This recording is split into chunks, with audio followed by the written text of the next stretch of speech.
We are live. The first group podcast. I got the goons with me. January 3rd, 2021. Happy New Year to all. I got Moose, Zero Cool, and Carlos. We're here. We're going to have the podcast for you guys tonight. 9:30 p.m. Eastern Standard Time. I don't know whatever time it is where you're watching it at. My Brownies won today. The Browns are going to the playoffs, dog. All right, I am super psyched about that. We haven't been to the playoffs since like 2002 or something. Or 2003, and then we lost. So super psyched about that. Very happy. And I don't know if we're going to be able to beat the Steelers when they start all their players. But, hey, upsets happen. The underdogs can win. And I'm super psyched about that. I hope your team won today, winning in scenarios. I know that, some teams already had their positions locked up in the playoffs, so they weren't really playing for anything. They benched and rested a lot of guys. Carlos, we good? Yeah, perfect. Awesome. Thank you, man. Anyways, I welcome Moose. I welcome Zero Cool RF and Carlos to the show. These guys contribute, to the channel all the time. We appreciate you being here. I see lots of people here in the live chat already in the house. We have Kazi. Appreciate you stopping by, as well as the homie Mike and Brennan, Baby Yoda. Hashtag Mod Squad for those three. We got Joeseph. Good to see you. Thanks for liking the video on the way in. And others, if you would like to help out, you could do that as well. Thank you. Got George in the house. What's up, Los?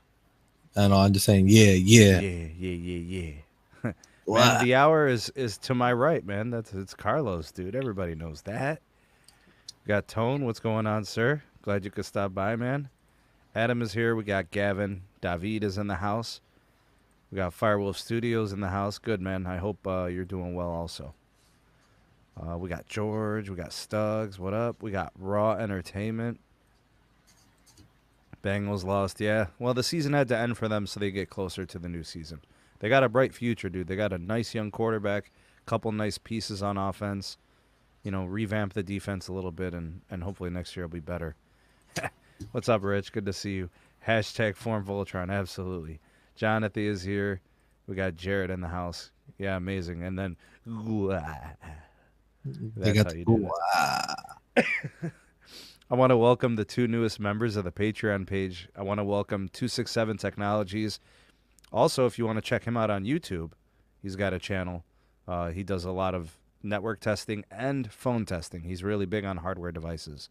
So your iPhones, your Galaxies, your LGs, your Motos, he covers a lot of that stuff. Hey, Tim, good to see you, man.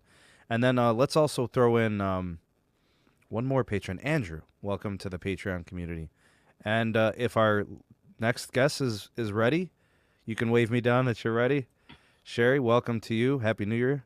Happy New Year. Hi. We got a good show planned here today. Everybody knows Sherri, right? Hell yeah. Okay. I was about to say, she has some immense product placement in her last photo on Twitter. Literally, Wendy's is getting some massive product placement. You thought I didn't catch it. Did you get paid, but I caught it. Sherri? Did you get paid, Sherri? Went from Wendy's? Yeah. I freaking wish. Damn. Wendy's, I don't know. I don't even know what you're talking about, Moose. I saw the photo in the desert. I saw that part. Oh, yeah, that was fun. Okay. The one with the star, right, where you're on the blanket. If you look to your right, there's a Wendy's cup. Straight up product placement, man. Oh, yeah, that one with the Jupiter Saturn thing. Yeah. It's like the Transformers movies with all the cars. It's like the Chevys, the Ferraris, all those Testarossas and all that, the Lambos. Exactly. One day, if my telecom videos take off, Wendy's will sponsor me. That's my hope. Isn't it crazy that a burger joint would be a bigger accomplishment than telecom? Isn't that nuts? It's crazy. Hey, it's true though. A little bit of both. Right. That didn't hurt anybody. Jarcoan, appreciate the super chat. Can't wait for more 5G improvements. They are on deck. Somebody was comparing the N41 upgrades to weeds growing out of control. So if that's any indication of things to come, I'm going to say that the 5G from T-Mobile is expanding pretty rapidly. And the only way you'll ever really know is if you have a T-Mobile SIM card and you have a 5G phone. Having conversations with the people, they're asking me, Sneed, should I upgrade to a 5G device? And the answer is yes. Buy yourself an iPhone, buy yourself a Pixel, buy yourself a Galaxy with 5G access, and you can enjoy the deliciousness of 5G, you know. But in my opinion, we got to get away from this notion that low-band 5G is the bee's knees. It is not. I turn off 5G low-band. You know, I literally deactivated band 71. So, but I guess it all depends on what's available in your area. In some places, that's what they got. You know, I'm in a city where there's like a tower site every mile. So that's just me, you know. Sebi, good to see you. Adam is here. Everybody saying hi to Sherri. Hi, Sherri. Oh, I need to look at the comments. Hello. Hello, everybody. Famous, man. I'm telling you, famous. She is famous. Not quite. I see N41 sites getting lit up and better every day in San Diego, but they need millimeter wave. So he's a T-Mobile customer. So I know, Sherri, you've got the experience with some of that. So you're seeing millimeter wave for AT&T, but you don't have you're not testing any other networks at this time, right? Not right now. That's on the agenda for the next few months, is to get more testing done with all of the carriers. But yeah, right now it's just AT&T, which just also expanded to my little town that I'm in too. So I don't have to drive all the way to San Diego, which is nice. You're missing out. Verizon, well, good news. Really good over there, especially when I was in Chula Vista. Got good news for Sherri. What is the other town? National City. They got it. Oh there. yeah. Are you in San Diego also, or Southern California? I go there a lot. Oh, okay. I'm there about twice a month. Oh, very nice. Very cool.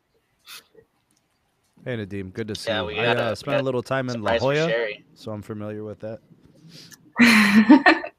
What is it, Moose? Go ahead, Moose. So we got the FirstNet SIM cards on deck. There will be FedExed this week. So expect some FirstNet coverage from Ohio and from Southern California this week. Ohio, yeah, buddy. I will definitely be covering that. Let's put it this way. 100%. I tested FirstNet out in San Diego. It's good in Chula Vista. Really good there. Really good. But in downtown San Diego, horrible. I'm not going to deny it. Interesting. Okay, I probably won't be traveling around too much. I'll probably just stick around in my little, 10 square miles that I frequent. And it's not their fault. It's the way that I look at with FirstNet. Okay, I understand band 14 is the priority, but when your agency doesn't claim an emergency, when it's just running normal, they should run on AT&T priority, on AT&T main bands until your agency says, hey, they go on the FirstNet site, because I can go on my FirstNet site and hit emergency on my account. It'll automatically prioritize me throughout the, to the highest priority available, because my account is I have a military EMS account. Right. So I can click emergency and boom, I'll get the highest priority. I think that's how it should be prioritized. I think that's where AT&T needs to work on that and make FirstNet regular access until your agency needs it. Yeah. I'll have to test it out when I get it. Somebody was saying something. Oh, hey, Ron, good to see you. Sean, good to see you as well. Sean, thanks for the PayPal donation as well. Thanks for that. Appreciate it. I know that things can be tough here and there. The economy, all these other things. You guys are always so generous. Thank you. We have Nightcore Suzuki. I see 5G where I live, but keeps disconnecting every now and then. Verizon DSS 5G is slower than normal LTE, and visible on DSS 5G is slow AF. People got mixed results on that DSS business. That seems to be the theme. It's not really doing much for everybody, as opposed to, say, for example, you connect a millimeter wave, it's like just multi-gig speed, boom, Yeah, that sharing, the DSS is basically just like sharing a signal, right? Sharing a tower. It's imagine, like we talk about like certain megahertz of bandwidth, like let's say Band Right. 5, for example, has 20 megahertz of bandwidth. That 20 megahertz can be shared dynamically as people need it between LTE and 5G. So if Okay. share your device is LTE, my device is 5G, we could share that band 5, that Right. 20 megahertz of spectrum between the two of us, whether it's LTE or 5G, Right. as Okay. opposed to having dedicated LTE channel and then dedicated 5G channel. Cool. Yeah, I did a video on it once, but I didn't go super deep. So I'm like, I think I did explained it correctly. It was like DSS for dummies. Keep it simple, stupid, or whatever they Keeping say. it simple for It's- myself, for the less techie people on my channel. Right. I think what people have to know about the DSS really for like the common consumer is whether they have a 4G LTE only device or a 5G device, they'll be connecting essentially to the same band. Right, It's just right. shared access, right? Right. Cool. Nadim is in Fashion Valley Mall right now. He's in San Diego. That's Very nice. It's a good place. Oh yeah. My mic needs a boost. Your mic is quiet compared to others. I can boost it. Sounds fine to me, but I can boost it a little bit. There. Did that boost? Go a little more. I know More? what. Really? Go a little more. Okay, how's that? There you go. Okay. By the way, we got gonna the walk away. numbers. We got the numbers for Q4 Ookla speed test data. I would love to go over that later. I would. yeah, that'd be awesome. So the topic for tonight's video, we got 63 in the live. Thank you all for being here. Please like the video on your way in if you haven't done so already. You just hit the X in the live chat, and then you'll see thumbs up. Avoid thumbs down. Thumbs up is what you want to check. And the arrow thing for sharing, share it to Twitter and Instagram and Facebook and all that stuff. Do not share this to T-Mobile subreddit. Do not. We don't need simpin' pimpin'. We don't need it. Too much simpin' going on over there. You know what I'm talking about. You'll be blocked from the podcast if you share it to Reddit. You guys. You can Watch share it to out. Reddit, just not the T-Mobile subreddit. That's the only one. Oh my They're They're god, trying man. to, Sherri, they're trying to assassinate my character. Yeah, they're toxic. Really? Yes. Yeah. They're going hard? Yes, yes, Have they you are got any going hard. podcasts Yes. Hey, you want to know how bad it is, Sherri? How You think bad? it's not for Sneed? Me? If they share any of my videos, automatic ban. At least with Sneed, they just delete the post and that's it. Mine is automatic ban. What? Yup. Oh yeah. Got 'Cause some hardcore T-Mobile fans. Jeez Louise. No, they're They're, simps, man. They're very sensitive. They're we say they're how it very- is. You know, I touched into the sensitivity of people, you know, when I did my PS5 giveaway, so I'm sympathizing with you guys. Yeah. God damn. Feel the pain. Oh man. All right. So, content-wise, with tonight's show, the headline is T-Mobile and Verizon capacity upgrades. What we're starting to see, and I did a little coverage on this about a week or two ago. I'm seeing a lot of Verizon Cbrs. That's band 48, 3.5 gigahertz.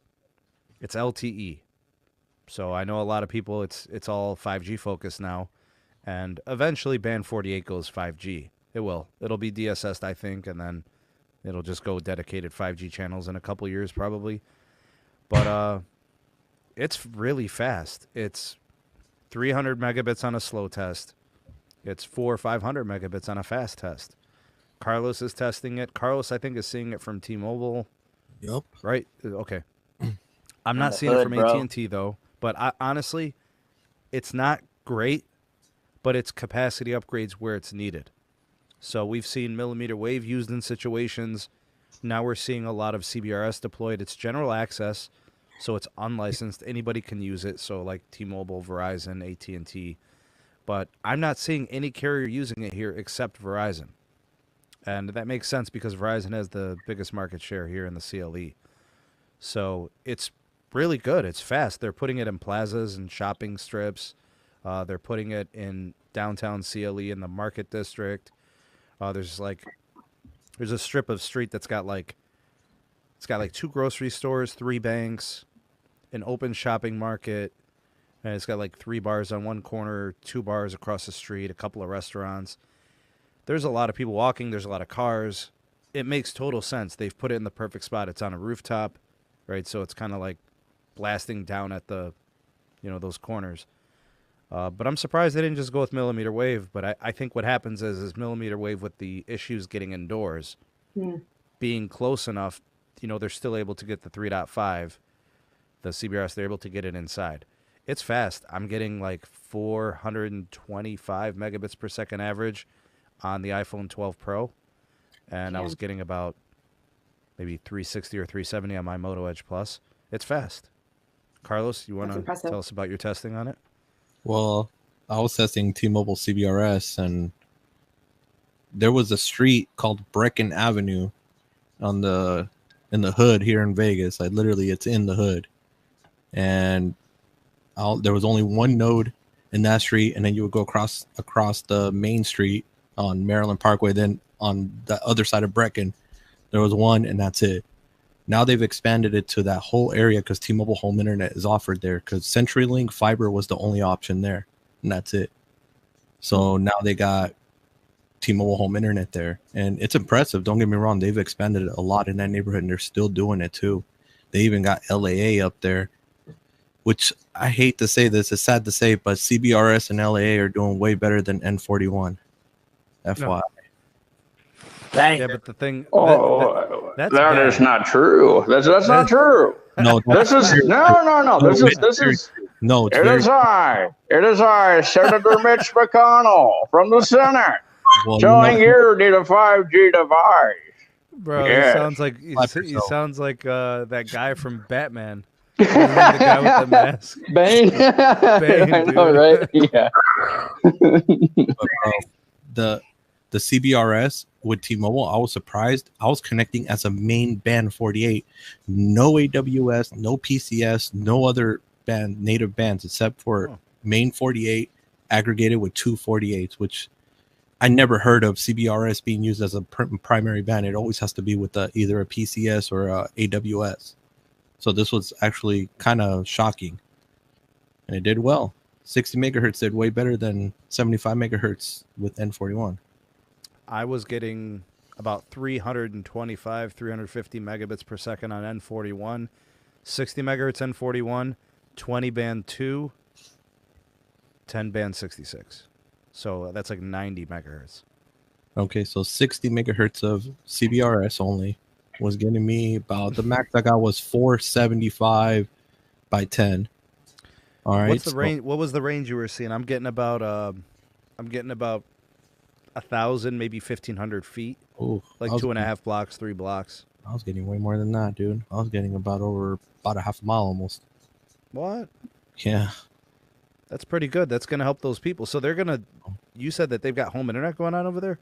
Mm-hmm. Every address I pumped in on the T-Mobile website, on there, home internet available. Hey, Zero Cool, any restrictions on using the general access CBRS for home internet? Just for the companies that provide it, there's going to be just a little bit of power restrictions, but back to the LAA and the CBRS point.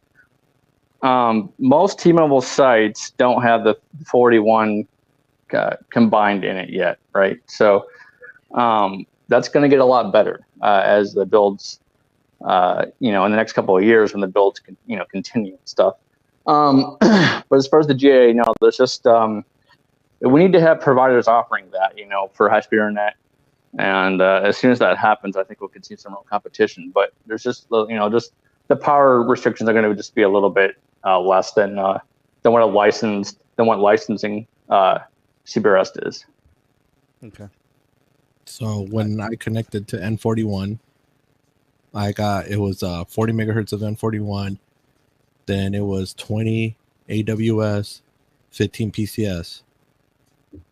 The max I got was 140 by 30.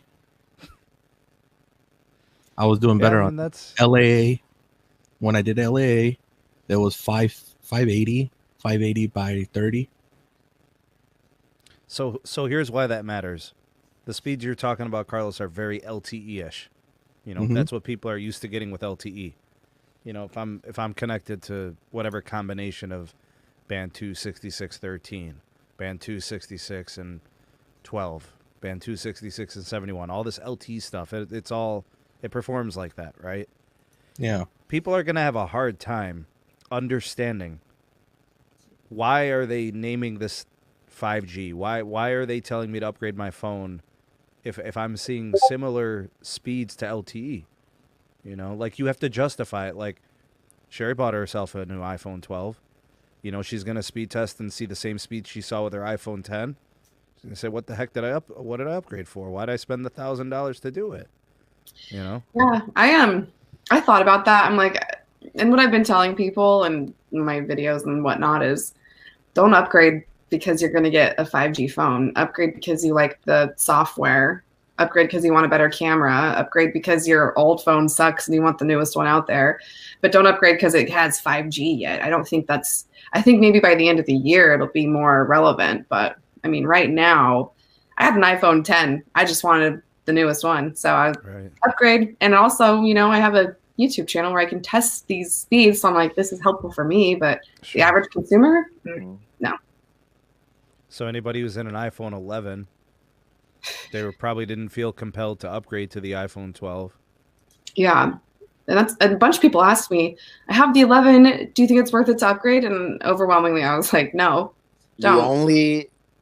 The only recommendation would be if you're having call quality issues or data issues in a particular area, it could help because the modem is significantly better.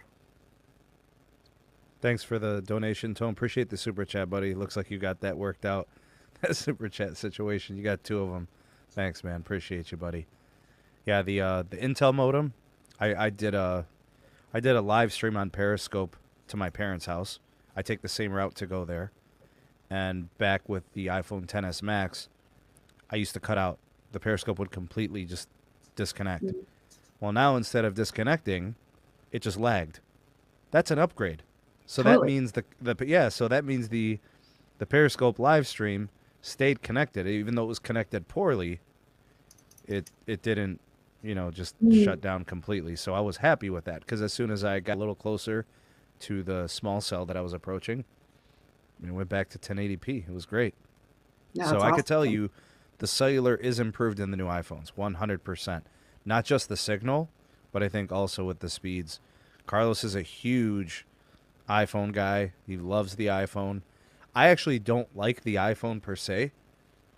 To me, the iPhone it's fine. It's good. And it got better with the upgraded cellular. But I've never been wowed by an iPhone. I've been fixing them for the better part of the last decade, Sherri. And yeah. You know they say you never really know somebody till you know them from the inside. Like you don't know an iPhone until you open it up and look in there. They suck. All right, they are a pain to work on. The fingerprint scanners always gave me a hard time. The antennas always gave me a hard time. The SIM trays were a pain.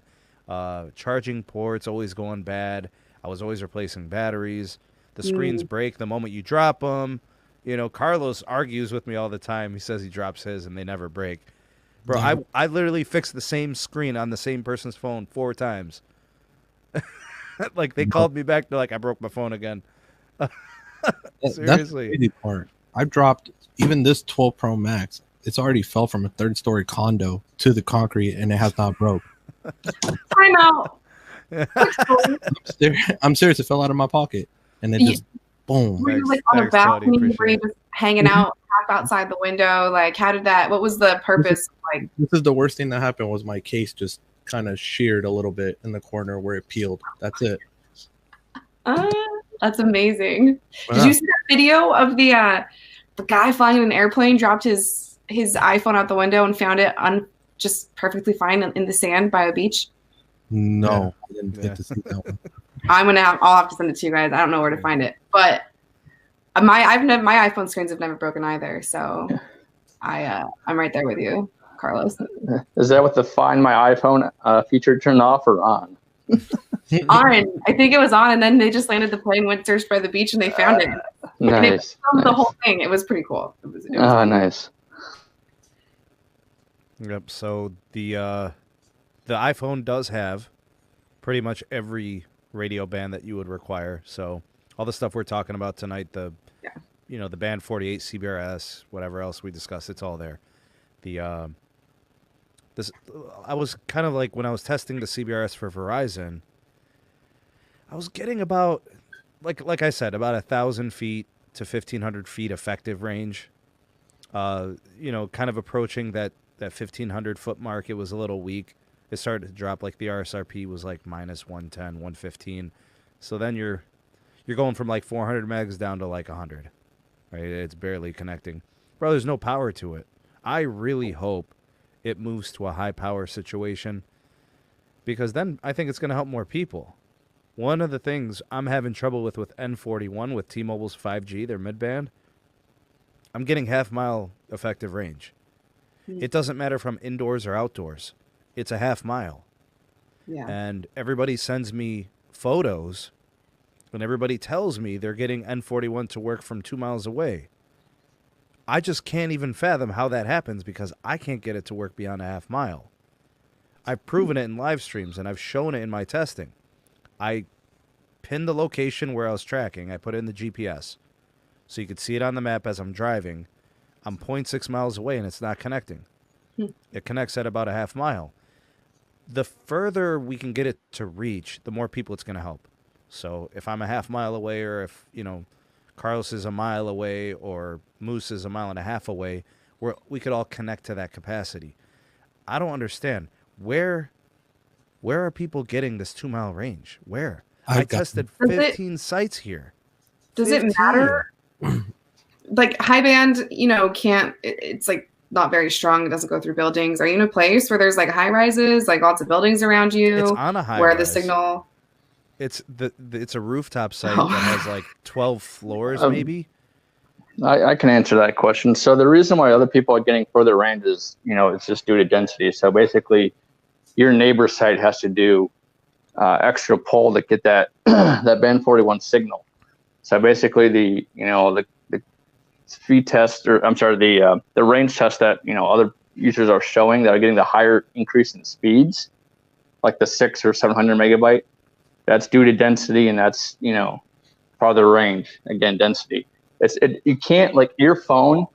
How you said those tower sites are spaced apart. 18 minutes or something, whatever, 18 miles away. One of the sites I had to drive 15 miles to get to the next one. Right, exactly. So your phone, it kind of has a big question mark on its space, looking for the next band 41 signal, right? And obviously, it's not going to pick it up 18 miles away. So most of those tests are done out in the West, Arizona, Los Angeles, and so on. Like, bro, I've gotten one tower, or actually no, 2 tower sites here that went over 2 miles. But this is what I noticed. There was no Cox hotspots nearby in that 2 mile range. So what I've noticed is in the areas, like, okay, on Eastern and Windmill, there's in Henderson by my house, there's one. All right. So that one, there's Cox hotspots nearby. So that one only goes like 0.3 miles, and that's it. So what I'm noticing is wherever the hotspots are for Cox Wi-Fi or whatever provider you're with, they're not going to beam it out as hard as they are where there's not a hotspot available. Like when I went to the east side on Tropicana and Eastern, over there, I was able to get the damn tower 2.5 miles, and I was getting the signal fine with good speeds, even at Ed Cell site, like how Sprint was doing it. So that's the way off. So that's the only thing I can think of. I don't know if Caleb can correct that. A lot of it is old. I mean, you hit the on that earlier. A lot of it's old Sprint infrastructure, right? We implemented that in Phoenix. We implemented that in LA, right? So you already had the density there for neighbor sites for you to pick off of. What you can do actually to prove that is what you can do is you just lock down the band 41 and watch your PCI, right? Watch your PCI. When your PCI changes, this is how you do a range test. If your PCI changes, that means you're on to the next neighbor's site, okay? Yeah. So that's, if you follow that, that's why you're getting that range, because you're when you're going down the line, your phone will pick up that next PCI on the next band 41 hop site. the thing about having limited range on like N41, for example, which is 2.5 gigahertz, millimeter wave has a limitation of about a half a mile. Line of sight, straight away, no obstructions, it'll reach a half a mile. You could see why I'm so disappointed in the performance of N41 here. You know, like, it's not me trying to pick on a carrier. I know that the magenta thongs are about to get their panties in a bunch when I say this, but it's just not performing well here. I tested 15 sites. What do you want from me? Like, they get mad and they think I cherry pick. I tested 15 sites. Some sites were 20 miles from each other. You ain't putting up your ducats to drive over to these sites. I bought the phone. I pay for the access. I put fuel in my vehicle and I go and test them. And they tell me I cherry pick. You know? You think I care enough to make things up? That's exactly what it is. Like, I literally do these live, Sherri. There's no cherry picking. Yeah. I look at a list of sites and I literally just say, okay, we're going to Noble Road. We're going to Eddy Road. We're going and then I just go. And I'm doing like 5 sites at a time. And some of them, like I said, are like a dozen miles apart. You know, and I drive and I test the range. And they say I've been cherry picking. I did a rural test where I literally drove 50 miles out of my county. Never been to Seville, Ohio. I have no idea where I was. Literally, like, the sun was setting and it was like this endless line of trees in the horizon. I'm just like, that's an amazing picture. I have no idea where I am. All I see are tower sites that are like 300 feet tall and corn. That's all I saw for like stretches and miles. And they said I cherry picked, you know, because T-Mobile didn't have signal for like 5 miles. You know? I mean, you can't optimize a site at what we call that a lonely island. We call those lonely island sites. When it comes to optimization, you have to have a cluster of sites. Otherwise, it doesn't work out too well. The range doesn't work. Your speeds won't work. Your phone is constantly looking for clusters of towers. We call that a neighbor list. Like when we put in clusters and stuff, we have to create what's called neighbor lists, right? Which is a cluster of towers that your phone will look for in a certain geographic area. Okay. That's why when you load up like Signal Check Pro or something, you'll see a whole bunch of neighbor sites on that. So basically what those Eno Bs are doing, those digital units are talking to each other saying, oh, I have a neighbor here. That's a mile down the street. Or I got a neighbor over here. This is what your phone is going to connect to. You see what I'm saying? So when you have those lonely island sites, your phone is just saying, oh crap, I have just this one site to connect to and nowhere else to go. I have limited range. I have limited throughput, and so on. So, yeah. Now you guys remember when Verizon first had, I'm trying to paint the picture. Remember when they first had 700? They had no AWS in the market, really, right? But when they started adding AWS to sites, especially on clusters of sites, right? It's a game changer. Yeah. So that's exactly what's going to have to happen with T-Mobile's N41 rollout. It's going to have to be clusters of sites, just how like the Verizon's AWS rollout was, right? Especially when Verizon introduced their, you guys remember the XLTE, their advanced LTE, right? Yeah, back in 2014, 15. Yeah. Yeah, it's going to be like that kind of same experience, except way better, because you're working with more carrier aggregation technologies when T-Mobile gets the N41 rolled out and mixed in with other frequency bands and stuff like that. Because you're trying to get as much bandwidth in the market, especially in the top 50 markets as much as possible. So when that happens, you'll need to, especially when, you have tower cluster sites, lots of sites to connect to, you'll notice a huge difference in range and throughput. It's going to be good. I know it's going to be good because, a couple sites I got over 400 megs. One tested like 500. I know it's going to be good. I'm just saying it's not great now because, and the reason I know is because I have to drive 15 miles to get to the next site. There's just not enough of it. You know what I mean? It's kind of like, like in the NFL, if you got a really good player, the team could still go 0-16. You can't win it with just one player, right? You need a group of players. You need skill at all positions. That's kind of how I look at networking. You need skill at all positions.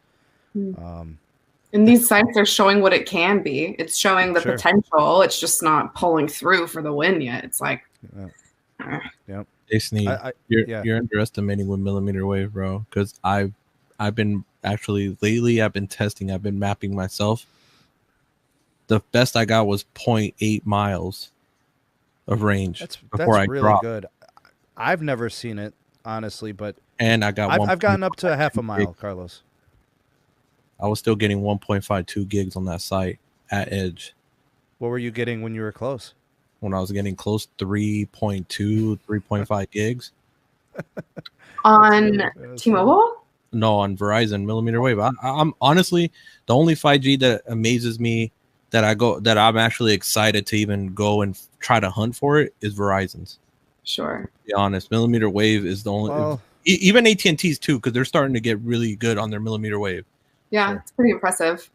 Got to 1.2 gig. Thanks. I've man. actually Appreciate found one T-Mobile millimeter wave site so far. One that actually was good.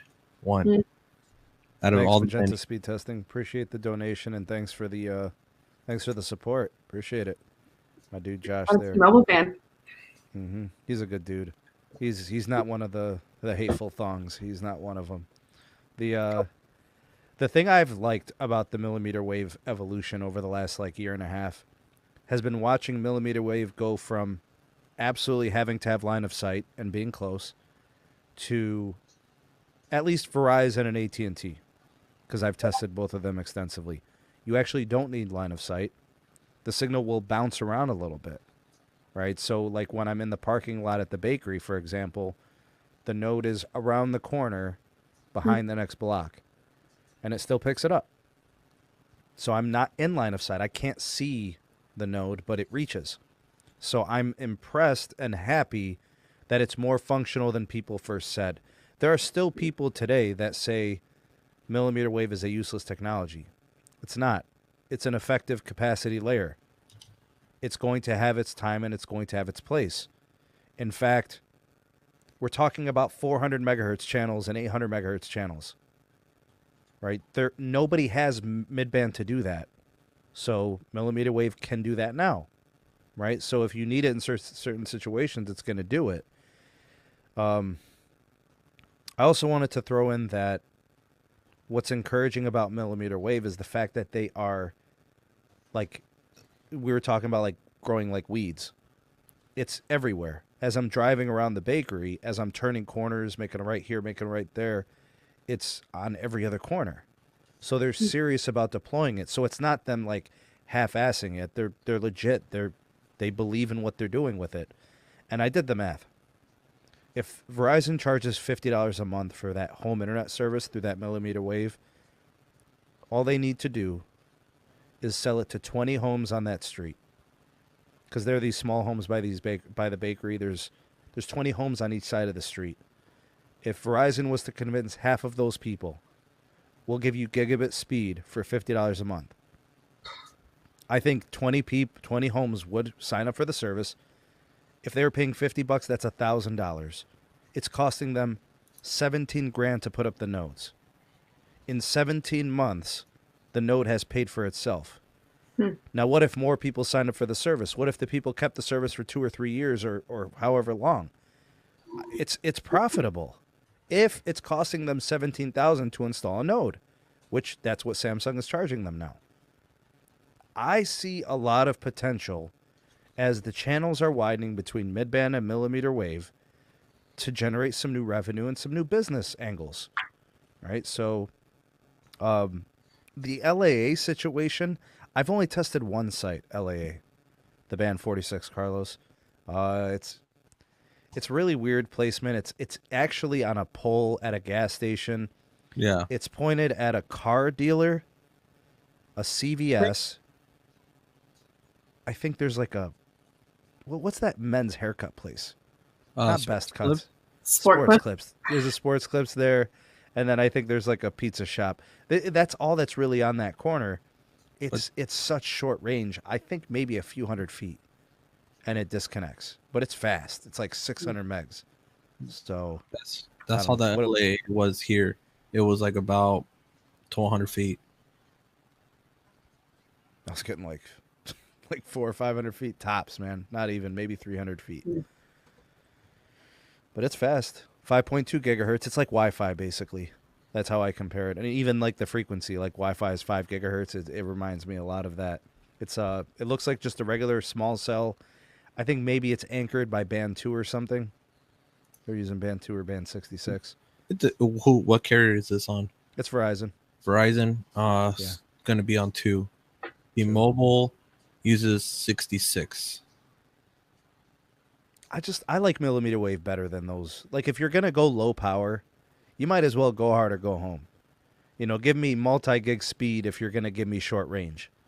You know, don't give me 500 megs and over 500 feet. Give me 2 gigs over 500 feet, you know? I'm really excited for the Samsung millimeter wave nodes that are going to be massively deployed this year. How much are they charging? $17,000 is cheap. I was doing the math. It's cheaper to deploy millimeter wave nodes over 15 blocks than to build a tower site. Oh, A macro site. Yep. makes sense. Yeah. It's about $350,000 to cover up 15 blocks. Versus a tower site that's a macro site that would probably cost multi-million dollars. Right? Wouldn't it be about 2 million, Moose? Man, these landlords, bro, too expensive, man. Especially in urban environments. Oh, to where you put the nodes? Yeah, like some Well, people. the nodes you're putting on like street corners. You put them on street lights, Yeah. power line poles. Yeah, but macros, you know, the hotel doesn't want to have their macro. The hotel, right? Let's say a part of the hotel, you want to have a macro sector looking, let's say south. But on the south side, there's the pool. So clearly the hotel owner is going to be like, I don't want my residents or my guests to experience any radiation or people complaining or some BS. You know how it is. But enough money is on the table, they'll do anything. Mm-hmm. Yeah, but sometimes they're expensive. Very good to see you. Glad you could be here. Nadim, I'm not sure what you mean. I know that AT&T uses that same... Don't they use the Sirius XM radio frequency, the 2.3? 30. Oh, yeah. What a pain in the butt. I know. I wish I could have bought him instead of Warner. Imagine. Okay, so this is actually true. Nice avatar, bro. Talking about the networks, so I heard that the new LG Velvet 5G should have better speeds, combining 600 megahertz and carrier aggregation. The problem is friends don't let friends MediaTek, bro. Mm-hmm. They don't do that. Like MediaTek, you know, the lack of support, the longevity of that. I can't recommend the MediaTek. You're going to go and get the Dimensity 1000 chipset, and you're never going to get an update. So I would say just get a Qualcomm Snapdragon 888 device this year, and you'll have that. You know what I'm saying? You'll have the carrier aggregation. You'll do the N71 and the N41. I'm actually excited about that. Can't wait to get one of those new Galaxies. Sherri, you getting an Android this year for testing? I'm gonna, reach out to my company and see if they'll do it for you. See if they'll get one. Yeah. They probably would. So I don't want to have to buy it myself if they're gonna. If you happen to get a Verizon SIM to test, go down to Otay Ranch Town Center in Chula Vista. Okay. And then get on Olympic Parkway, all down Olympic Parkway, all down Telegraph Canyon Road. They got millimeter wave there. And then you get it on the 805 too. Okay. Dang, yeah. See, I know there's so much opportunity. I just need to get the devices and get the SIM cards to test all of these different towers all here in Southern California. There's so much opportunity for that.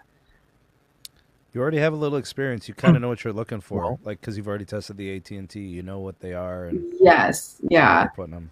Going into that, I'm like, I don't really know what I'm looking for here. And then I just kept walking and testing, and then suddenly it was 1.2 gigs. I was like, right. It's somewhere here.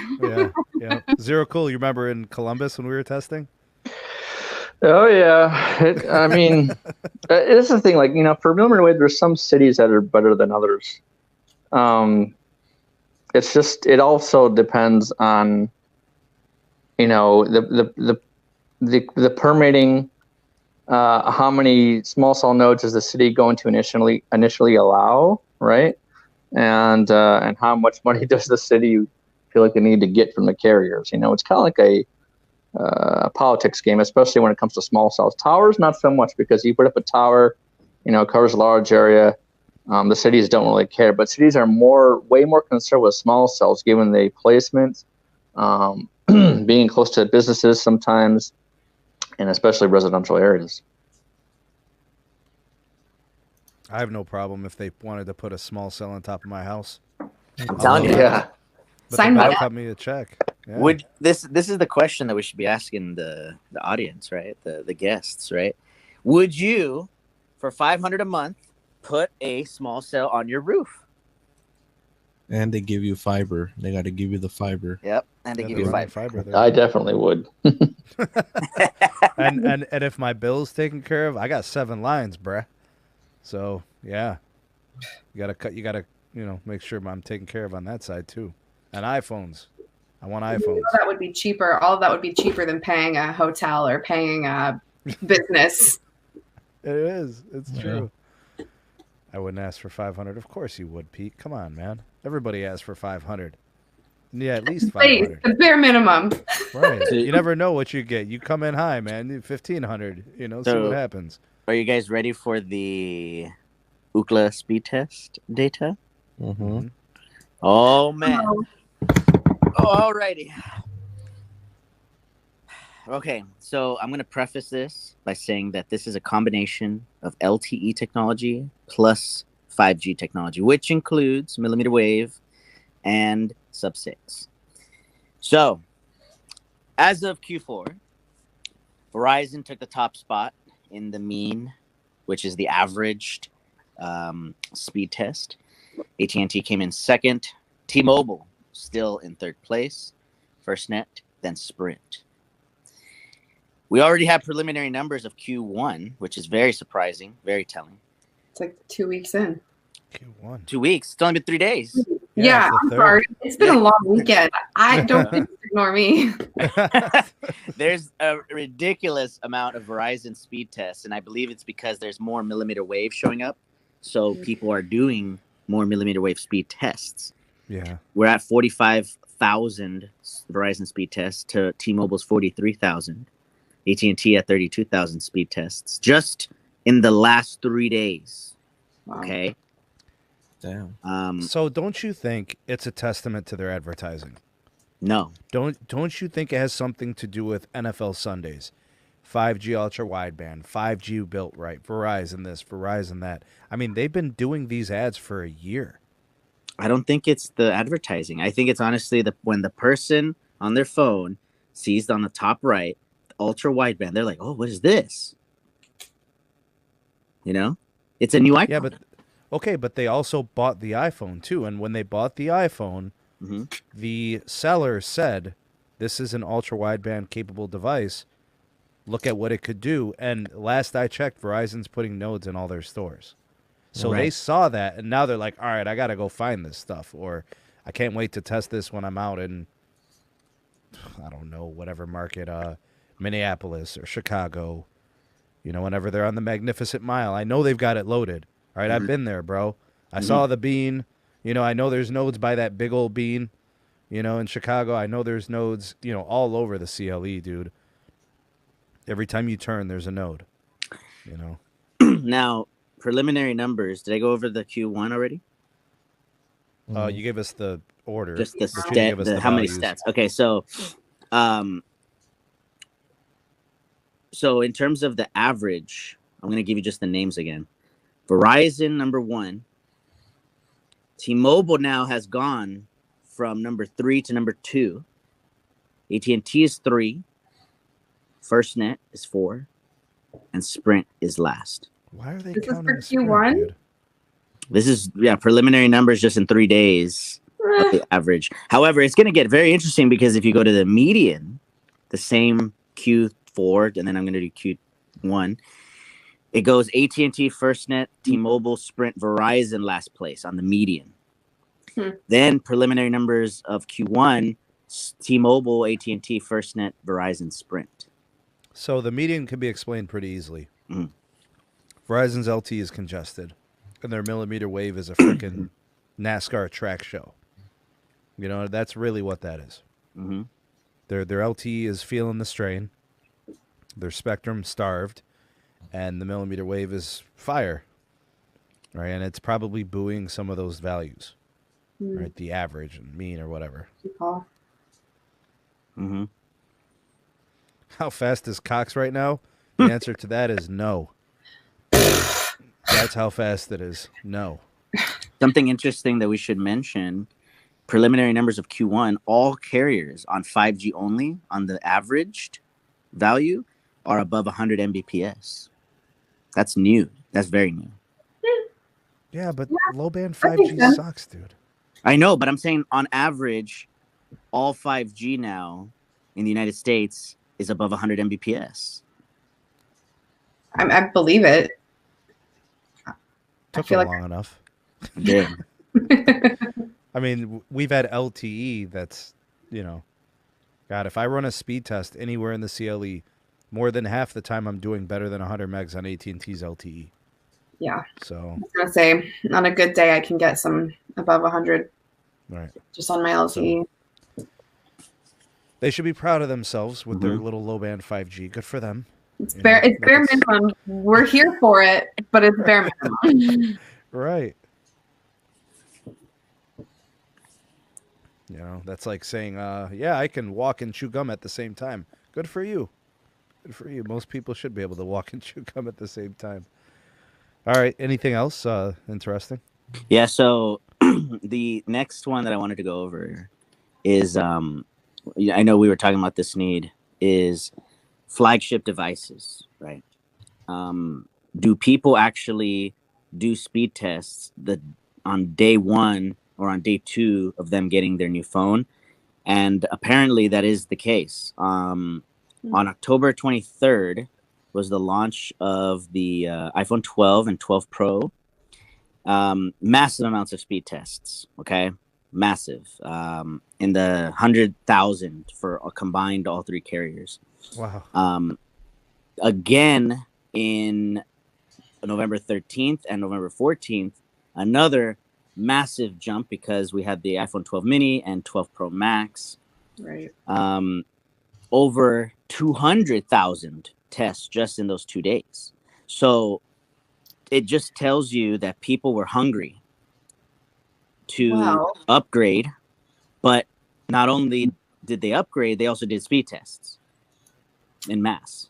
I think part of that we can attribute to the giant spending that Verizon put into, the Apple event, just like totally going over and over explaining 5G over and over. I think that can be partially explained to that. I'd be curious to see when Galaxy released their phones at the beginning of 2020 if there was a similar increase in speed tests, or if it was an iPhone thing. We will be tracking it. But something interesting that you bring up is, for all the marketing and for all the talk of 5G, blah, blah, blah, then the Apple thing, T-Mobile is the largest amount of speed tests on an iPhone.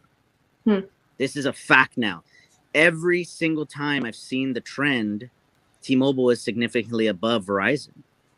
So it goes T-Mobile, Verizon, AT&T in terms of speed testing. So there's more people speed testing on T-Mobile than any other carrier. However, this is just on the iPhone 12 analysis. If we go back to the averages, right, and we see how many people are actually speed testing, it actually changes. Let me go to the users, how many people are actually testing. Here we go. Verizon has over 800,000 people testing. AT&T, 600,000. T-Mobile, 560,000 people testing. Users, unique users. This is like very devices. Interesting. Because that means that for every T-Mobile tester, they're doing a minimum of 3 tests on average. I really do think that it's associated with the marketing. Like when somebody went into the T-Mobile store to buy an iPhone, they said, you buy this, your network experience is going to transcend.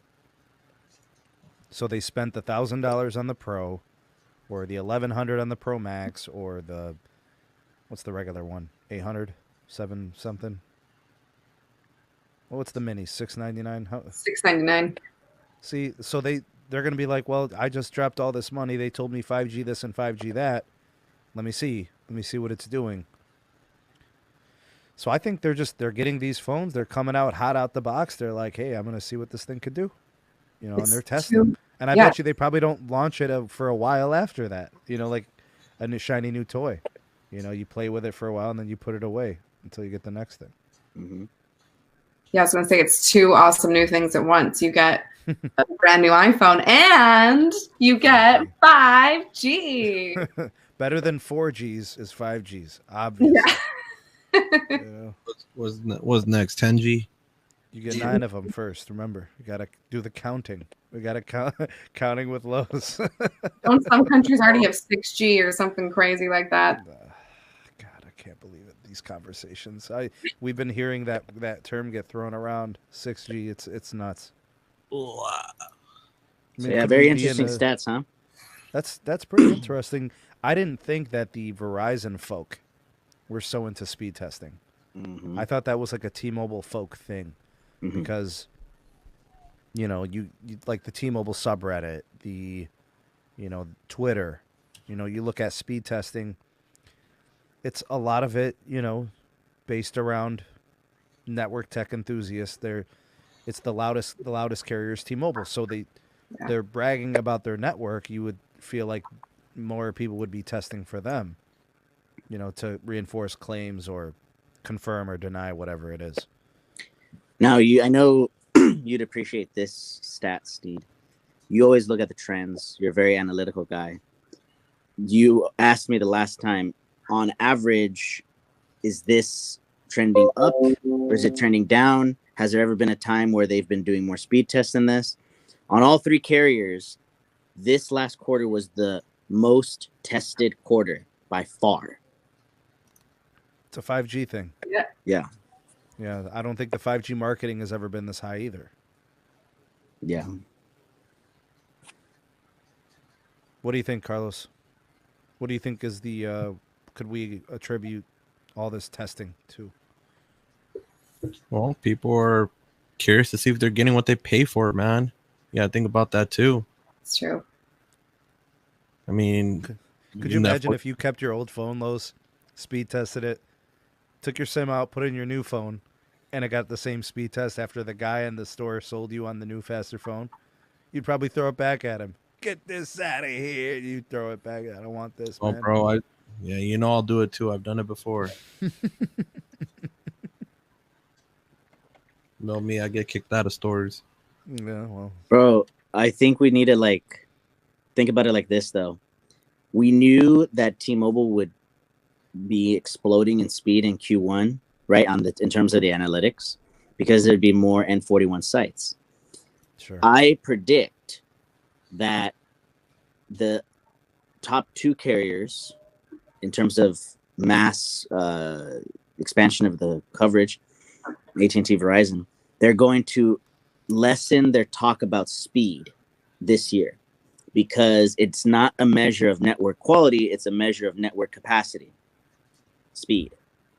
But in terms of the quality, right, that's where it's going to be a very new metric where it's going to be RSRQ, in my opinion, needs to be talked about more often. And that's what Verizon's mission is going to be, right? Improving the quality. But you can't, there's no metric. There's no single metric for network quality. It's a collection of 30 things. It's engineering, it's design, it's hardware, it's vendor software, it's placement, it's execution, it's the labor that went into the build of hardware sites. It's so many different things. It's going back to sites and modernizing. It's going back to sites and optimizing. If I care about what I'm doing as a worker, and Sherri's my team member, and she doesn't care, and since we don't both care, it's the work that we do together is not going to be that great. It's only as good as I could do it, right? Or vice versa. I didn't mean to make Sherri to be out like she doesn't care. Sherri is the employee of the month, right? Every month they got her picture up on the wall in the break room, all right. And I'm a lazy son of a gun, and I'm sleeping behind the dumpster when we're doing our installs. You know what I'm saying? So like we'll never achieve, because of me. I'm like the weakest link. So it's hard to measure quality. That's very objective and actually subjective to the market. You know what I'm saying? Like people tell me that Verizon hasn't upgraded their home site since 2012, 2013, when they first started doing Band 13 or something. And I'm like, man, I can't relate. We have work done here all the time from Verizon. AT&T upgrades every other site every other year. If one site's not done this year, they do one here, and then they do the next one that's next to it the next year. That's so hard to measure, Moose. To measure quality. You can measure speeds. Yeah. You can measure uplink. You can measure downlink. How do you measure quality outside of no outages, reliability of phone calls, messages always going through quickly, always connecting to videos fast, no buffering? That's, to me, those are quality measures. How do you put all that on a stat sheet, though? Mm-hmm. Well, that's definitely the particular KPI that tracker essentially is going to really depend on, how Root Metrics and OpenSignal and all these testing firms value quality, because speed is going to be less and less important when the entire United States gets to a minimum of 100 Mbps, 200 Mbps in the future, then 300. Who cares at that point? If it works, that's all I need. That's the motto of a Verizon customer. It works everywhere, and it's dependable. So thus, I don't care if I'm paying the extra money. So before I became I don't even call myself a tech YouTuber. Before I became a network tech enthusiast, the only time I ever hit the speed test app was when my video buffered. As soon as I got the little spinny wheel, I hit the speed test. What's going on? 0.5 megs per second, right? Weak signal or, congestion, whatever. I mean, when are you really speed testing, right? So, and sometimes what ends up happening is I'll see my video quality go down. It'll go from really clear and nice to like blurry. Grainy and then gross. I'll speed test that. I'll be like, what's going on? And I'll see like 1 megabit per second, Played that game. Yeah, it sucks. Zero cool. How often do you speed test, dude? I mean, to be honest with you guys, not as often as you guys do, because I know what is waiting on the network. Like, I know more carriers need to be added. I know more density needs to be added. So if I'm testing a particular area, sometimes I'll wait for that. It's the good old saying, good things to come to those who wait. I know, because I have to wait for mods to be done, out in Los Angeles, right? So it's just I test it. I mostly do speed testing if I'm troubleshooting the issue, right? Maybe like a data throughput issue that I'm having, or customers are complaining of slow data speeds in a certain area, or they're not getting what they're expected. So that's mostly when I do speed testing. Los? I know. I think I kind of know where you're going with this. You travel a lot, man. When do you speed test? I wanted to do a what's it called? Like a Carlos or a Tech Extremist speed test when I go back to Dallas in about 2 weeks. On the I-10, there's been drastic improvements on all three carriers. I wanted to test not only tower spacing wise, but I also wanted to test throughput wise, because I know that once we're in that rural New Mexico, Arizona area, it's all that point-to-point microwave backhaul, So now in terms of troubleshooting an area, or since I know where most of the towers are in Southern California, in like the Inland Empire, Orange County, Riverside County, anytime that I know I'm close to it, I always try to test the capacity. Because in my opinion, and I know Carlos is with me on this, if a cell site is trending under 50 Mbps consistently, it's congested. If it's under 20, it's definitely congested. And if it's below 2, it's critical. Like, there's no way you're going to be able to do anything with 2. Okay. All right. So Moose, Those are your definitions. Let's get it out there. Those are his standards. Nobody else goes by those standards. Those are tough standards. Okay, so 2 megabits per second, I agree, is critical because at any given moment, it's going to be completely bottoming out. Right? As soon as like 2 more cell phones go onto that tower, it's basically unusable. Dunzo. But you were saying under 50 needs attention? Oh yeah. Or 50 megabits per second needs attention? If it's trending under 50 consistently, think about it like this, okay? I'm not saying that 50 is bad. I'm saying if it can't get past 50. Remember, the average speed test now is above 66. It's above 75. It's above 80 in some markets. So if you're not able to get above the average, we have a problem. Right. Yeah. I understand now. So you're not saying 50. You're saying 50 as a max. Yeah, that's a problem. Yeah. But if it's 50 under a load, I think it's okay. Mm-hmm. Yeah, he's right. Because if you guys think about it, the national broadband average is 25 megabytes now, right? It has been for a while. That hasn't changed. It will change once 5G becomes, I guess, more of a wide scale. But he's right. If you're not getting at least above the national average, being 25, even at 50, that's a problem. Yeah. And that's why it needs to be red flagged as that is a congested area. And there needs to be some type of brainstorming, right? How do we improve that area? Is the adjacent or neighboring sector taking less traffic? Well, then let's do some up tilts. That's how I think about things, right? In order to maximize the current infrastructure, how do we improve the service for the customers? When I talked to a customer care rep for T-Mobile, she asked me how my data speeds were. And I remember her saying, are you getting at least 2 megabits per second? And I said, what do you mean at least 2? What kind of standards are those? She basically said if you're getting 2 megabits or more, you don't have an issue. That's pretty low standards. I thought yours were kind of crazy high, and I thought hers were kind of crazy low. Because with 2 megabits per second, my video is going to buffer. So I need at least 10 comfortable. Right, so if something happens, there's a hiccup, there's a little bit of pull onto that tower, I should still be able to continue to do what I do. Maybe the app downloads a little bit slower, maybe the file transfers a little bit slower, but my apps should run, and that sort of thing. Now, here's the other thing, right? Some people might say 10 Mbps is good, and it is. You can do a lot of things. A lot of people won't even notice any hiccups. But if you're constantly doing speed testing and you're literally in line of sight of the cell site 0.2 or 0.3 or 0.4 miles away, and you're only getting that speed, there's a problem. Because that means that sector is significantly congested. If you add more users to it, it's going to completely go to zero.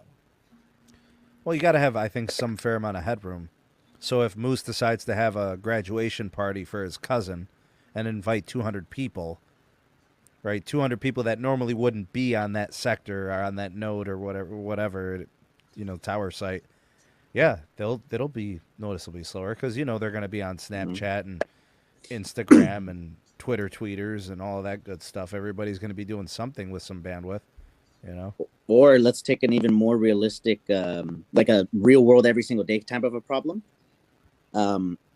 If Zoom. The freeway congests because of an accident, or if the freeway congests because it just congests, it's Southern California. It's the worst traffic other than Washington, D.C. or New York City. But if it just congests for, a couple miles and there's people bumper to bumper, that cell site is going to completely go to zero. If it's only getting 15, 20 at 4 o'clock in the morning, it's just not going to happen, man. Yeah, it's true. New Year's Eve, my text message to my wife took me 20 minutes to send. Wow. I was pretty bummed out. That sucked. Yep. I don't know. It took like 10 minutes, maybe. Wait, on Verizon or what? Yeah, on Verizon. Whoa. Yep. This is interesting. Why did they think that happened? I don't know. Interesting. I used to have problems on July 4th also. You know, you're trying to like upload a video of the fireworks or something. Mm-hmm. Got nothing. And did you Yeah, update people to are- Android 11? What is it? Did you update your software to Android 11? Bro, this was like 2 years ago in the summer, man. I don't know. I don't think Android. I think it was Android 9 at the time, bro. No. I'm talking about recently, bro. Just barely for New Year's. I don't know if does the Moto Zero Cool, does the Moto have Android 11? I don't think so. Yeah, it does. It does? Okay. Yeah. Well, all right. Well, yeah, I guess. I don't know, dude. I went to hit the message send, message not sent. 5 minutes later, message not sent. Mm-hmm. And this is why that carriers, you know, specifically Verizon, want to put in ultra wideband into like stadiums for like football games, basketball games, whatever else it may be, because people can't post stuff when they're there. They can't call, can't send text messages. So putting those cells inside stadiums, I think is would be a huge win once they get up and running. Yeah, I say the more of them, the better. You know, Yeah. If they're willing to put them up, go ahead, be my guest. You know, because that's like a legit scenario that I've witnessed. Every 4th of July, you record your video, you want to send it, and you can't because there's 10,000 people in this huge park, and they're all watching the fireworks over the lake, and they're all on the same tower site, you know, and it's all just bottoming out. What's up, Kimon? Good to see you. Yeah, maybe by it's the an way, app thing too. I don't know. Isn't it confirmed that the Verizon 3G shutdown was 3 days ago? Yes. Apparently, they are not officially shut down everywhere yet. Whoa. Yeah, apparently there's still some 3G out there, certain locales, and it's due to IoT devices that are still on 3G.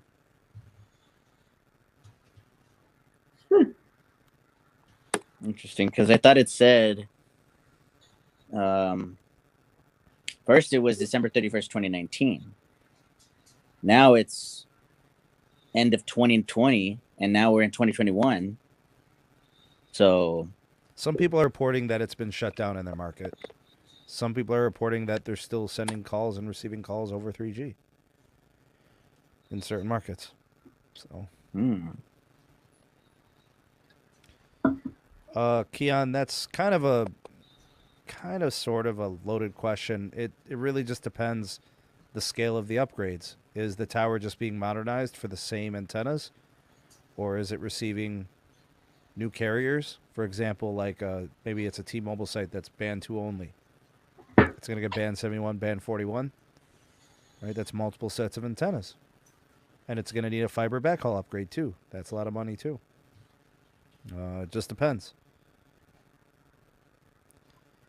several tens of thousands if it's just a upgrade like that. Yeah. Seahawks win. Nice.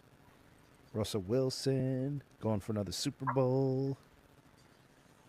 I think the Chargers won today in a meaningless game against the Chiefs. I think the Raiders won a meaningless game against the Broncos or something. I don't know. I'm happy because my team's in the playoffs. Dude, the NFC East is just horrible, bro. That is Jesus. a horrible division. Oh my gosh. Yeah, congratulations to the NFC winners, NFC East. You are the king of the dumpster fire. Good for you. That division is so bad. The Cowboys, the Giants, the Eagles. Oh my God, the Washington team. Trash. Horrible. Not the fans. I love the fans. You guys are amazing. Watch out. You're going to get a whole new group of people that hate you, man. I'm going to have to put my hat on. I'm going to have to do the Yeah. put on my radiation beanie. Bro, and the firings have already started, bro. Jets fired their head coach today. Really? I mean, look, I ain't gonna lie, bro. He sucks. Bro. Okay, he left 14. Miami, and Miami started winning immediately. Yep. So, like, that guy gets fired, and the team that he gets fired by starts winning immediately. I say it's him. It's a him thing. Yep. You know. You know what's crazy? Some people interview very well. They really do a good job of selling themselves. Like, yeah, I could do this. I could do that. I'm going to help you do this. This is going to be great. I'm a huge asset to your company. We're going to make billions. And then you hire them and you're like 6 months down the road, you're like, man, this dude is milking me. He isn't doing anything. I caught him sleeping in the janitor's office.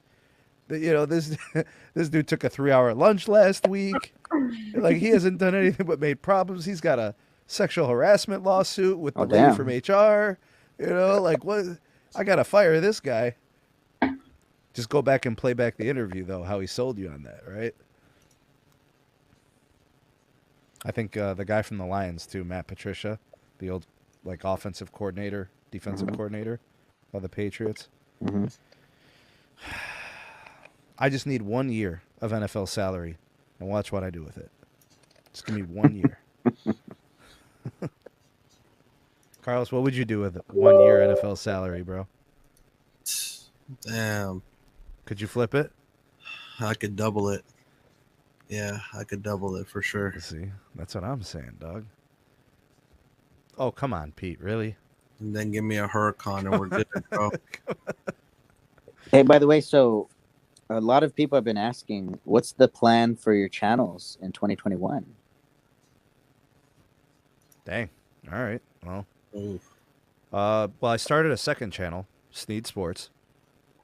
Looking for contributors there. So I've got one person who's joining me on NFL and NBA podcast.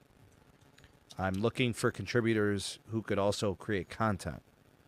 So, dedicated uploads, like a weekly upload type of deal. So I'm looking to do something there.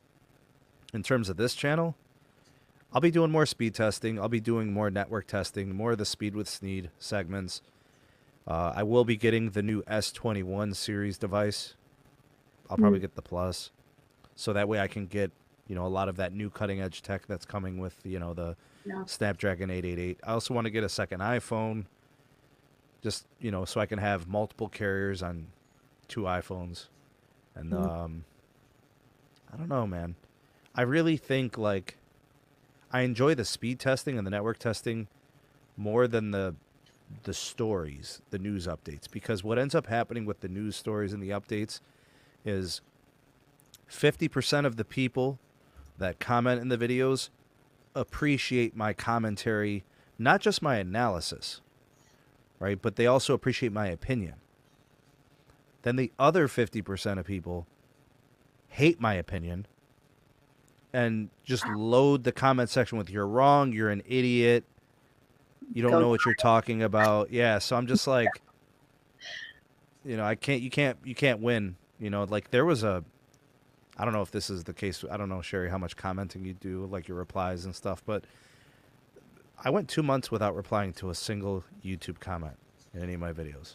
It gets hard. It hurts your heart a little bit, even though it's you don't know these people. They don't know you. It shouldn't matter, but it's you read the comments and you try and explain yourself away. It eats away your energy. It's can't, you just need a break. I feel you there. Yeah.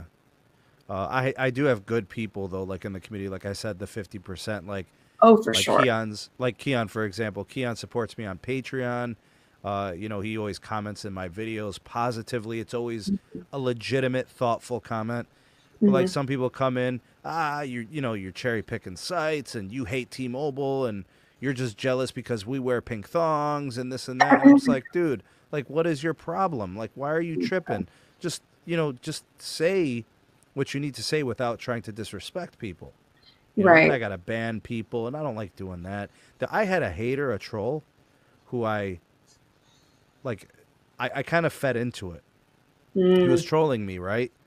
But I wanted him to feel like he was important because I didn't want him to unsub.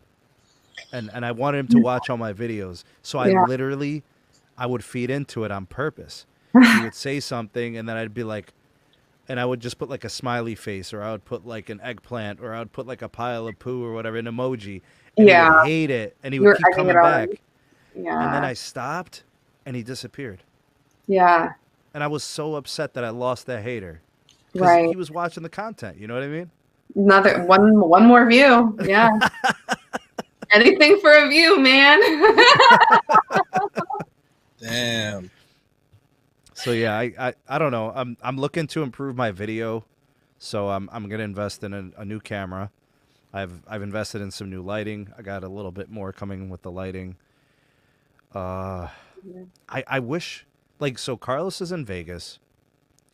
Like we got a couple people in like Florida and Texas. I'd like to expand that network community.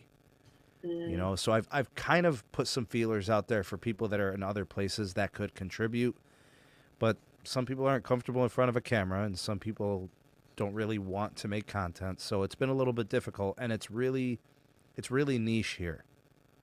Right? Like if you like literally the people in this podcast right now, we're 50% of the network testers on YouTube. Yeah. Seriously. Like I mean, Hector, Tyrone. I mean, how many people are there really? You know, there's not that many. So I don't know. We'll see what happens. But I would like to see the channel grow, and I would like to get some more action, some contributors and stuff like that, to bring like more faces and more voices and stuff to the community.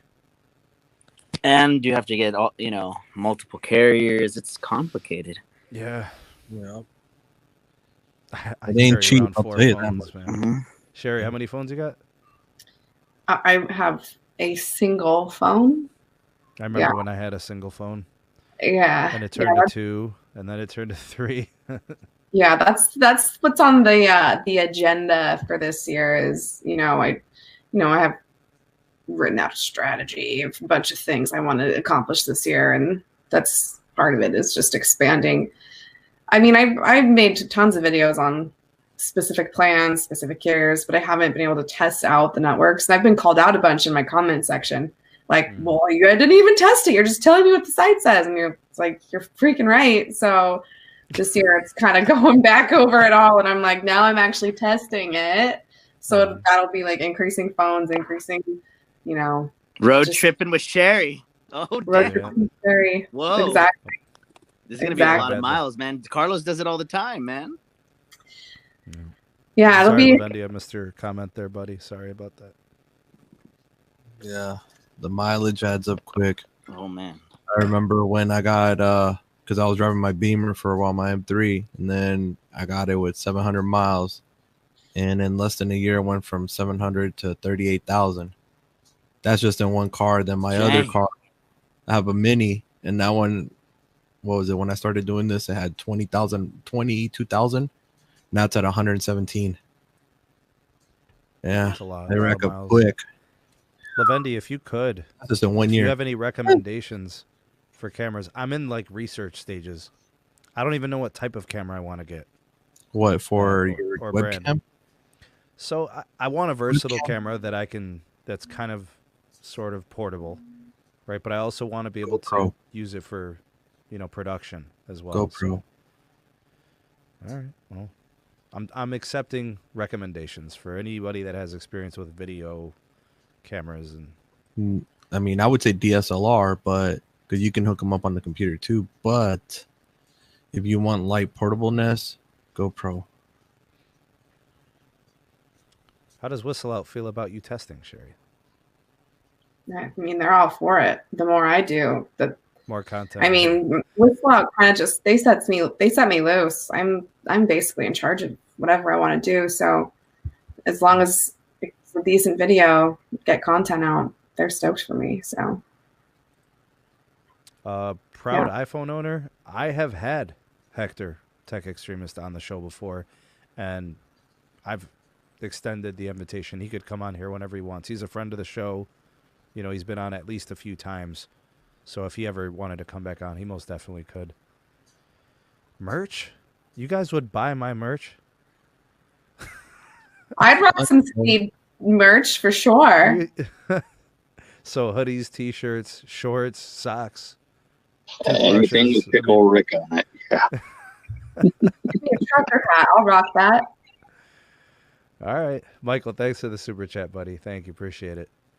Use your Note 10 Plus 5G. I actually gave it to my brother a few months ago. He loves that thing. A stylus and a smartphone can change your life. Like, the Note is really, really nice. It's a great, great phone. I'm in for merch. Sneed, bring it on. What? Nah, no carrier branded merch because, look, I wear a red hoodie, Sherri, and they already think that I work for Verizon. Oh, 100%. It's Adidas, but like, nah, dude. Yeah. You're working for Verizon. We design the merch. I get angry. People are like, your service is so bad for me. Why won't you message me back? And I'm like, I am not T-Mobile. Like, go try again.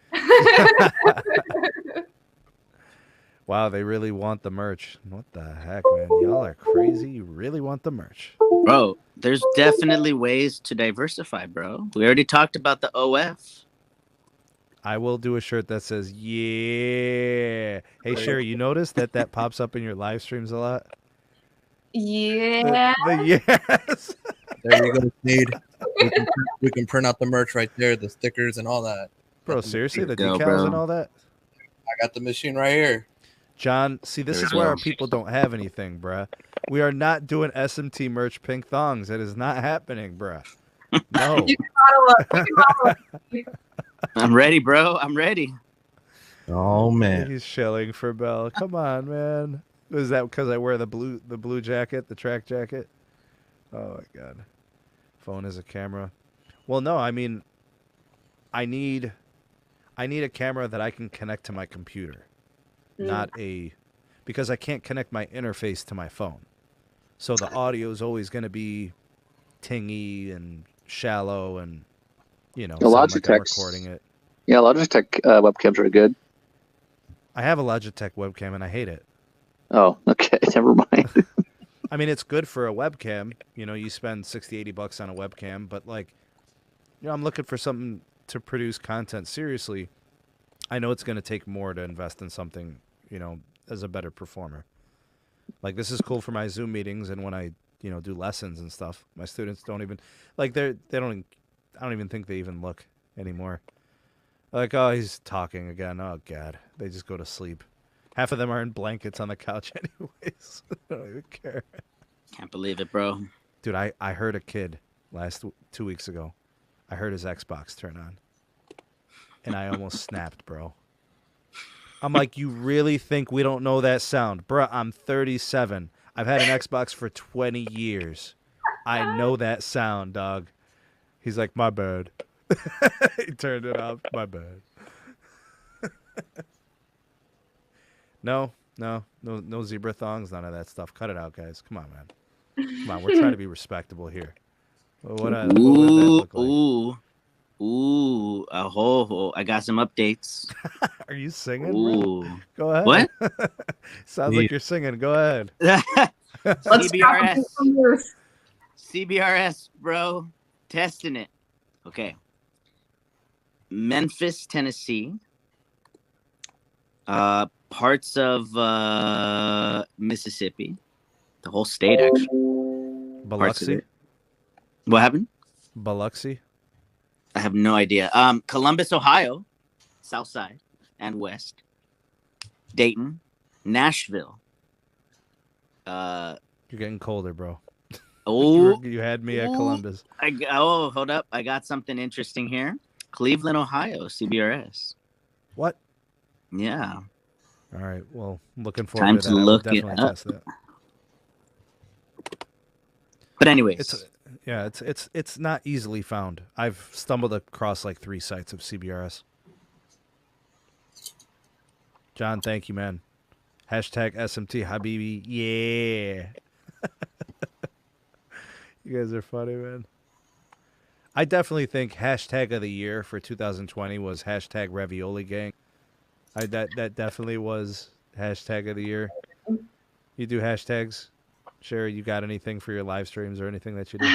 No, I need to start doing that. You're good at that. Suddenly a hashtag will just start popping up in your comments, like TV on couch started popping up. I was like, what?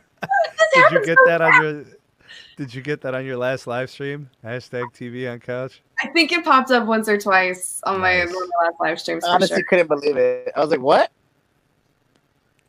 Wait, Lavendi, you're in Florida? Oh yeah, he's in Florida. That's right. My bad. I don't know why I forgot that. CBRS 50 By the way, is the miles TV wide. also right behind you by the couch as well? Yeah, it's right here. Yeah, the couch. Bro, out of Man. necessity, there's literally nowhere for the TV to go. It's It can't It's go the anywhere. She I'm has moving no options, soon, right? or else I'd like mount it. It's just not worth it. So when I film, I move it off my bed and AT&T fiber, please. Can I get an update? No, I'm saying like definitely get a place. Oh, where she ends up. Yeah. Are you staying in San Diego? Yeah, I'm staying in North County. Yeah. Okay. Mhm. Get the fiber. Get the fiber. I mean, the thing is, I live in a giant apartment complex. I am not made for apartment complexes. I don't like screaming children everywhere. So What?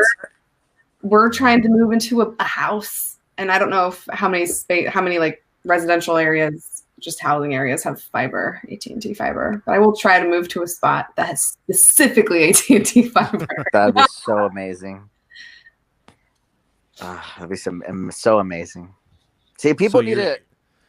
Well, this is just me, but people need to look if they're looking to buy a home or to rent a place or whatever.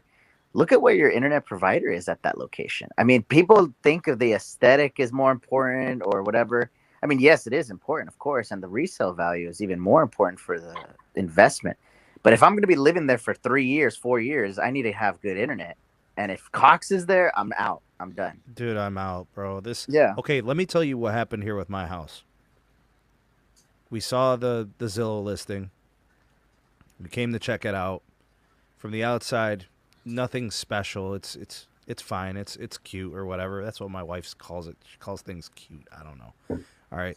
We go in the house. She loves it. The floor is brand new. Granite countertops. Huge family room. Like we love family gatherings, watching TV in a big room, playing games, that whole thing. The sliding French doors or whatever. There's a patio. The basement's finished.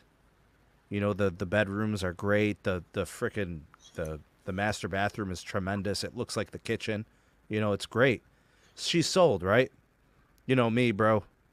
I go down to the basement. I run a speed test, dog. You know what I got? 100 megabits per second. I said, we're taking it. So she was, because we went into a house like 10 miles away, and we were on the main level, and it was like 3 megabits. I'm like, nah, we out of here. Because if your home internet's not good and your cellular's not good, then it's a waste of space. You can't do anything there. How miserable. Right? My work relies on connectivity. Seriously, bro. And look, Cox is Garbini, and that's what I have here. I literally have no options. I have no high-speed options whatsoever. Same. I would take T-Mobile home internet over Cox. Agreed. I'm in that same boat. Yeah, Cox is trash. Yep, at the house, I'm in the same boat. But that's why I got the lovely office. Here we got the CenturyLink fiber. We're good. It's worth paying the rent. Mm. Yo, Zero Cool, are you still there? Yeah, I'm here. Yep. I wanted to ask you, why is Cox such trash? Because a couple reasons, only 2 reasons actually. Their infrastructure is crap, and then their technicians don't want to do anything to fix it. That's reason number 2. Mm-hmm. Oh, so they just suck and they're lazy? Yeah. Well, it's or they're so lazy, therefore they suck. I mean, here's the thing, like cable infrastructure, right? Your DOCSIS, 3.0 to 3.1, right? That takes a lot of money to get a whole, area upgraded. Like you have to change out central office equipment. You have to change out all the amplifiers on the lines. You have to change out all the drops. It's so expensive. I don't think Cox has the money here. Zero Cool, the drop right, I is know. the problem here. I know, but even if they replace the drop, there's still, I think it's still DOCSIS 3.0 over there, right? Isn't it? Yeah. Yeah, and that's the thing. Like, it's just, Cox doesn't have the money, like, for example, that Comcast does. It's hard for them to deliver a good quality of service, especially when we don't have the capital to push it out. I agree, Lavendi. No accountability. That too. So I've heard of Cox. When they found out a rival company, a competitor was coming to market, they left. They packed up all their stuff, all their vans, their trucks, and they just literally left because they don't want to compete with anybody because they choose not to. They want to just offer trash service, not invest, not try to be competitive. They want no parts of that. So, like, could you imagine, like, Moose has a lemonade stand. He's been there for 20 years.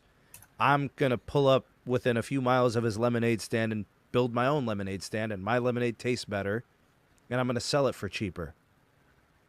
Cox doesn't even want to compete. They don't want to make better lemonade. They don't want to compete in price. They just want to leave. We're going to take our lemonade stand and go somewhere else. That's Cox, bro. When I worked at Cox, 30 minutes, that's our limit. 30 minutes for a technical call. That's it. If we can't figure it out, we put a booster or we put a reducer, signal reducer, and we're out. If you stayed for longer than that, it was either because you were rerunning the wiring from the street to the house, or you were doing some sort of technical issues to that point. If not, you weren't allowed to. And I worked for Cox for the main headquarters here on MLK here in Vegas. It was horrible. Wow. Yeah. The thing they always told us was they'll call back. The more the issues there, they'll call back. And then you have some businesses where they don't leave until the problem is fixed. That's what I tried to do, right. But I got written up every time, so I stopped doing it. I was like, man, fuck it. Got written up 3 times. Dirty secrets of Cox Internet. Yeah. That should I be can't a channel. I can't wait till I get fiber over here. I mean, it doesn't. I just want like the Cox infrastructure, like what Zero Cool was saying. Their equipment, their hardware is failing, and they want to charge me to fix it. They won't even come to my house, which I've been here for 2 years, and the internet has always been a problem. Even when I first signed up for it, I said there's something not right. All my internet keeps disrupting every 20 minutes. Mm-hmm. They don't care. They said, we're going to have to charge you $109 to come out and fix it. I said, I didn't do anything. It's been bad since you guys first installed it. Come here and fix it. You're not charging me anything. No, sir.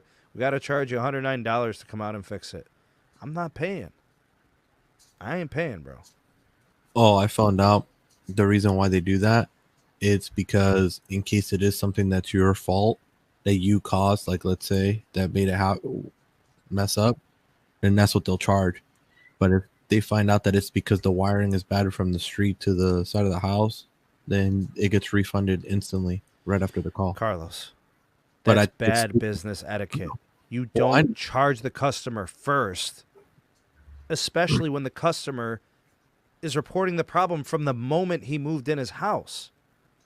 Like, look at the situation. Like, I got there and it was a problem.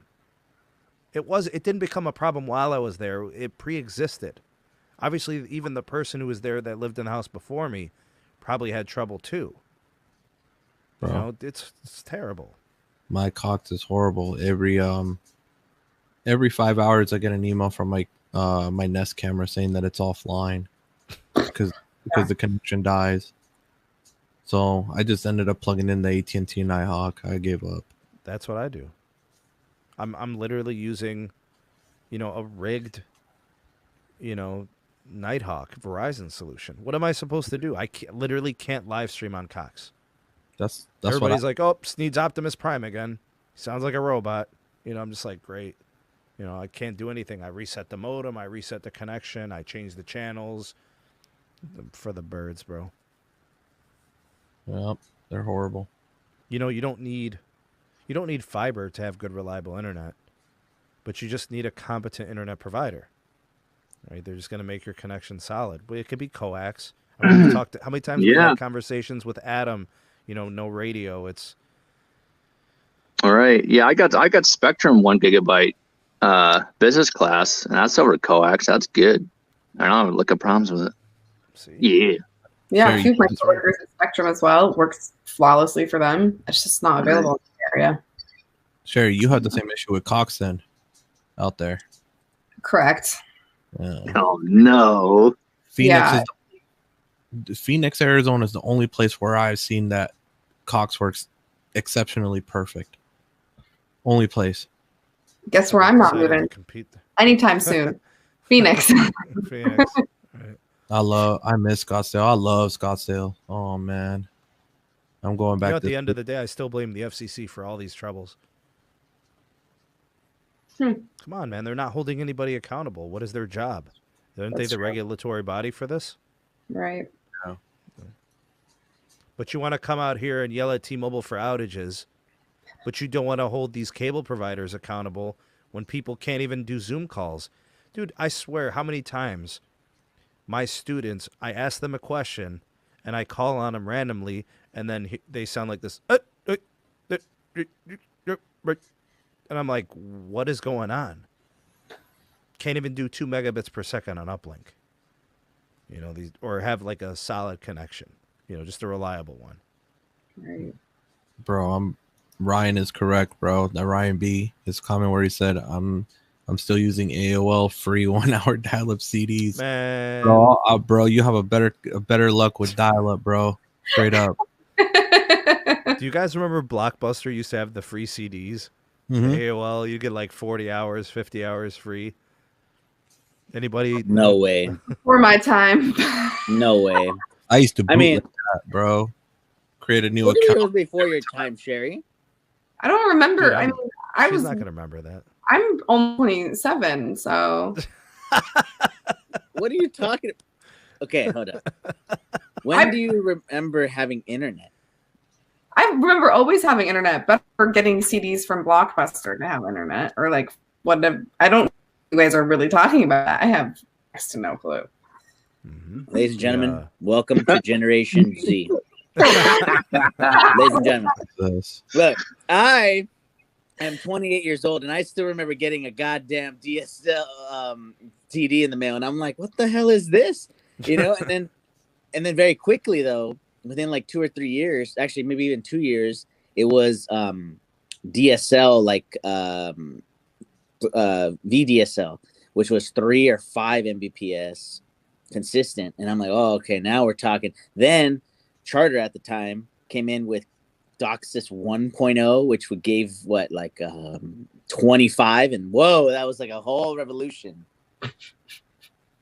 You know? I think I you guys remember- have always been internet nerds. I was not thinking about that stuff when I was younger. My dad is a computer programmer. Always took care of that stuff. I'm like, take care of it, Dad. That's where you get it from. Oh yeah. I remember in 1997, dude, when it was Embark at the time, the name of the company here before it turned to CenturyLink. And I got the DSL, dude. And I was living on the east side in the hood, bro. I was the hottest thing there, bro. Everybody was like, dude, let me use your computer, bro.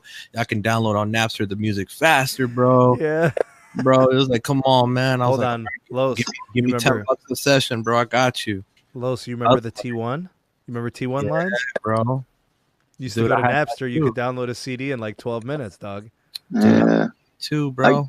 I got you all beat, man. You guys remember CompuServe before AOL? Yeah. Oh my god. Hell yeah, bro. That's 1991, I think. Yeah. Yeah. Yep. Oh, that was What you mean, special. bro? I had the Gateway 2000, bro. I was playing Commander Keen. What you know about that, bro? Jeez. With the floppy disk, man. Literally I remember floppy, that. bro. I remember Come on, CompuServe man. dial-up. Oh god.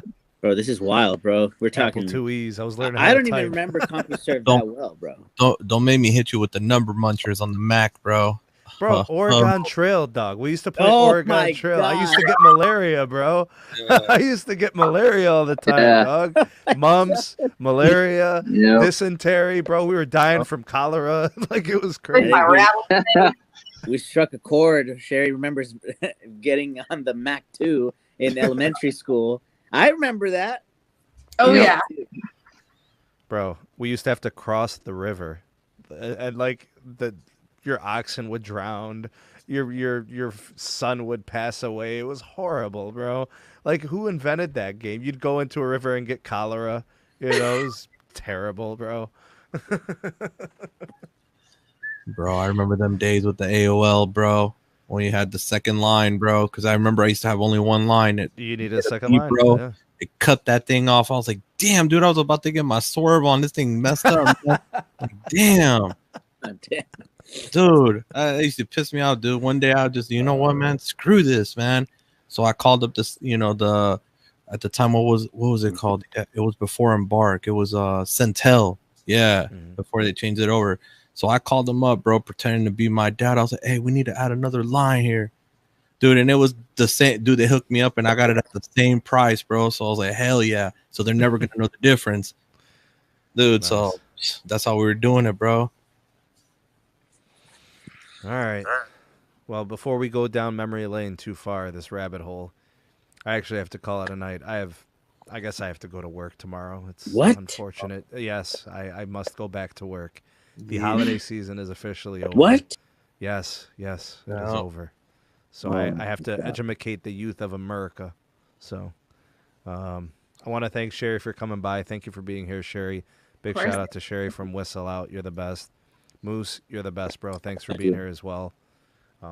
Zero Cool, the big homie. Thank you for stopping by as well, sir. Always You're welcome. a big part of the podcast. And Carlos, thank you, man. Appreciate you going to the studio and holding it down for us here with us. The 2021's got to be a better year than 2020. So we're looking forward to making more content, doing more podcasts, more network testing, Bro, spending more money unnecessarily. But hey, you guys enjoy the Honestly, content, so we'll do it. all I'm worried about is making money, baby. That's it, man. That's right. That's right. This year I need my horror con, dude, and I already told myself I'm gonna get one. Really? Oh yeah. Sheesh. Oh yes. And I need I'm that. trying to upgrade the Volvizi, bro. I'm trying to do a quarter mile in like Dude. 7.9 seconds. Dude, I need that, and I need the new M8, dude. Sedan. I need both. And I I'm will trying get to buy a minivan for like $500, but like put like 10,000 in upgrades into it. Yeah. Let's do And it. be the sleeper. Just smoke everybody on the streets. You know, Bro, that'd be tight. put Oh, 20s in it. You know, put 20-inch rims, smoke the windows, TVs everywhere. You've seen the hooked up minivans. You know what I'm talking about. That would be pretty funny. There was a track here. What was it? I went there. When was it? September. There was a van, dude. Those old conversion vans for the Ford ones. Yeah. Somebody put an LS3 motor in that thing, dude. Twin turbo. Holy crap, dude! It was popping wheelies right off the launch, dude. Hold on? Are you talking about like the Room Raiders vans with the doors in the back? With the extended roof and stuff. Yeah, bro. Dude, honestly, bro, everybody give him mad props, bro. He ran a 969, dude. Yeah, I'm trying to get down to like 7.9, bro. I was like, damn, dude, a big ass conversion van. All right. There we go. I'm already running on a tangent. Thank you to everybody for being here, all my guests. Thank you to everybody in the live chat. Hashtag 2LiveCrew for those in the live. Hashtag Replay Gang if you're watching this on DVR. Hashtag Ravioli Gang for those eating dinner or you're hungry, whatever the case may be. And hashtag Mod Squad. Hashtag Form Voltron. I don't really see much trolling anymore, so that's good. Looks like that all worked itself out. So that's it. Anything further go to the order, my good people? No. All right. We out this piece. Peace. Peace.